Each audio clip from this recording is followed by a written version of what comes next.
Ganyan, tawag po dito stick insect. Kaunti na lamang po ito dito sa atin. Pero po masaya po kami dahil dito po sa aming lugar, sa aming likuran ng bakod namin, marami pa kami nakikitang ganito.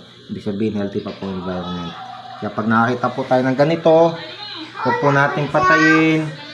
Ingatan po natin sila o ilagay po natin sa isang lugar na sila ay mabubuhay. Stick. Yan. Ililipat ko na po yung stick insect. Yan po siya. Dito siya. Kasi pag hindi namin ilipat, pag nakita yan ng pusa, kakainin niya ng pusa namin. Yan na siya. Okay, bye bye. Yan po siya. O, tumutuwid na siya. Pinaka camouflage po niya yan. Pag tumuwid na siya, hindi para ano siya, magmukha siyang insect. Ay, insect. Stick insect. Stick siya. Naging tuwid. Sige. Lalakad